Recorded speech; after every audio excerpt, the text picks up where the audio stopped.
அனைவருக்கும் வணக்கம். சிம்ம ராசிக்காரர்களுக்கு 80 வருடம் ஆபத்தான சந்திர கிரகணம் நடைபெற உள்ளதால் இந்த சந்திர கிரகணத்தின் போது வீட்டிலேயே சில எளிய பரிகாரங்களை மேற்கொள்வதால் சந்திர கிரகணங்களின் பாதிப்பை குறைத்து நன்மை நிறைந்தவையாக மாற்றிக்கொள்வதற்கான யோகம் வலுவாக கிடைக்கும். தண்ணீர், துளசி அல்லது தர்பை மற்றும் வீட்டில் கிடைக்கக்கூடிய உப்பு 1 ரூபாய் நாணயத்தை கொண்டு இந்த எளிய பரிகாரத்தை மேற்கொள்வதால் பல சிரமங்கள் நிச்சயமாக கிரகணத்தின் போது ஏற்படக்கூடிய பாதிப்புகளும் விலகுவதோடு மட்டுமல்லாது கிரகண தோஷங்களும் நீங்கி பல நன்மைகளை நிறைவாக சந்திப்பதற்கான யோகம் நிச்சயமாக கிடைக்கும். சூரியன் மற்றும் சந்திரன் ஆகிய 2 கிரகங்களே மிக முக்கியமாக பார்க்கப்படுகிறது இந்த கிரகணத்தின் போது. அதிலும் குறிப்பாக ராகு கேதுவின் பழிவாங்கல் நிகழ்வாக தான் சூரிய கிரகணமும் சந்திர கிரகணமும் நடைபெறுகிறது.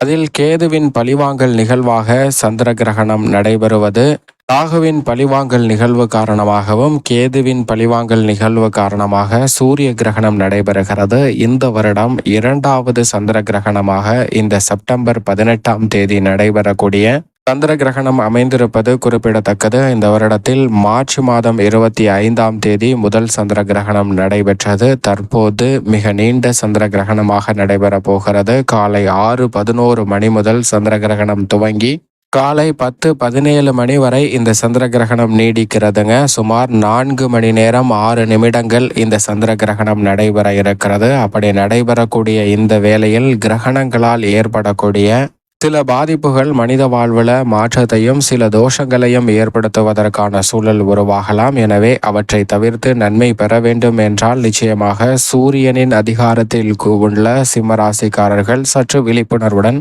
நிச்சயமாக செயல்பட்டாக வேண்டும் என்பதுதான் யதார்த்தமான உண்மை. இந்த சந்திர கிரகணமானது இந்தியாவில் பார்க்க முடியுமா என்று கேட்டால் இந்தியாவில் வட இந்திய பகுதிகளில் சில இடங்களில் பார்க்க முடியும். தென்னிந்தியாவில் தமிழகம் உட்பட பல பகுதிகளில் பகல் வேளையில் வருவதால் இவற்றை பார்க்க முடியாது. ஆனால் அதே சமயம் வட அமெரிக்கா, சில ஐரோப்பிய நாடுகளிலும் இந்த சந்திர கிரகணத்தை பார்க்க முடியும் என்பது குறிப்பிடத்தக்கது. பொதுவாக சூரிய கிரகணம் சந்திர கிரகணம் என்றால் என்னவென்று பார்க்கும்போது சூரிய கிரகணம் என்பது சூரியன், சந்திரன் மற்றும் பூமி ஆகிய 3 கிரகங்களும் ஒரே நேர்கோட்டில் வரும்போது சந்திரனின் நிழல் பூமியின் மீது படுவது சூரிய கிரகணம் என்று அழைக்கப்படுகிறது. அதே போன்று சந்திர கிரகணம் என்பது சூரியன், பூமி, சந்திரன் ஆகிய 3 கிரகநிலைகளும் ஒரே நேர்கோட்டில் வரும்போது பூமியின் நிழல் சந்திரனின் மீது படுவது சந்திர கிரகணம் என்று அழைக்கப்படுகிறது. சூரிய கிரகணம் நடைபெறுவது கேதுவின் ஆதிக்கம் கொண்ட ஒரு அமைப்பாக பார்க்கப்படுகிறது. அதே போன்று சந்திர கிரகணம் நடைபெறுவது ராகுவின் ஆதிக்கம் கொண்ட ஒரு அமைப்பாக பார்க்கப்படுதுங்க. எனவே ராகுவின் ஆதிக்கம் கொண்ட ஒரு அமைப்பாக இந்த சந்திர கிரகணம் சிம்ம ராசிக்காரர்களுக்கு அமைந்திருக்கக்கூடிய வேளையில் குறிப்பாக மீன ராசியில் புரட்டாதி நட்சத்திரத்தில் இந்த சந்திர கிரகணமானது நடைபெறுகிறது. அங்கு ராகுவும் சஞ்சரித்து கொண்டிருக்கிறார். சிம்மராசிக்காரர்களை பொறுத்த வரைக்கும் இந்த வேளையில் அஷ்டம ராகுவாக நிலை கொண்டிருக்கிறாருங்க. சந்திர கிரகணம் என்பது பாதிப்பை ஏற்படுத்தக்கூடிய வேளையில் ராகு சற்று சாதகமற்ற அமைப்பில் இருந்தால் கிரகண தோஷம் உள்ளிட்ட பல சிரமங்கள் நிச்சயமாக விலகும். ஆனால் அவர் மிகவும் வலுவான ஒரு அமைப்பில் அஷ்டமத்தில் நிலை கொண்டிருக்கிறாருங்க. எனவே இந்த வேளையில் மற்ற ராசிக்காரர்களை விட சற்று அதிக கூடுதல் கவனமும் விழிப்புணர்வும் நிச்சயமாக சிம்மராசிக்காரர்களுக்கு தேவை. ஏனென்றால் இந்த வேளையில் பல்வேறு வகையான குழப்பங்களை ராகு அஷ்டமத்தில் சஞ்சரிப்பதாலும் கேது தனத்தில் வீற்றிருப்பதாலும் ஏற்படுத்துவதற்கான சூழல் உண்டு. எனவே இந்த சந்திர கிரகணம் நடைபெறும் போது என்னென்ன நிகழ்வுகளை நிச்சயமாக செய்யக்கூடாது என்று பார்க்கும்போது நிச்சயமாக கிரகணத்தின் போது எதிர்மறையான ஆற்றல்களும் எண்ணங்களும் வலுப்பெறக்கூடிய ஒரு தருணமாக பார்க்கப்படுகிறது. அந்த தருணத்தில் நேர்மறையான சிந்தனையும் ஆன்மீக செயல்பாடுகளையும் மேற்கொள்ளும் போது நிச்சயமாக பல சிரமங்கள் தங்களுடைய வாழ்க்கையை விட்டு விலகுவதற்கான வாய்ப்பும் சாத்தியக்கூறுகளும் உண்டு. ஆனால் எதிர்மறையான சிந்தனைகளை மேற்கொள்ளும் போது அவை வலுப்பெற்று உங்களுடைய வாழ்வில் எதிர்மறையான சிந்தனைகள் தலை தூக்குவதற்காக வாய்ப்புகள் உருவாகுவதோடு மட்டுமல்லாது அவை அப்படியே நடைபெறுவதற்கான சூழலும் உண்டு. எனவே இந்த வேளையில் சிம்மராசிக்காரர்கள் கிரகணத்தின் போது நிச்சயமாக எதிர்மறையான எண்ணங்களை தவிர்த்திட வேண்டும். வாழ்வில் நடந்த இனிமையான எண்ணங்களை நினைவு கூறுதல் அல்லது இனிமையாக நடக்க வேண்டும் என்று நினைக்கக்கூடிய எண்ணங்களை நினைவு கூறுவதால் நிச்சயமாக அவை வலுப்பெற்று உங்களுடைய வாழ்வில் கிடைப்பதற்கான யோகம் உருவாகும். அதே போன்று பயணங்களை நிச்சயமாக தவிர்க்க வேண்டும். உணவு சமைக்கக்கூடிய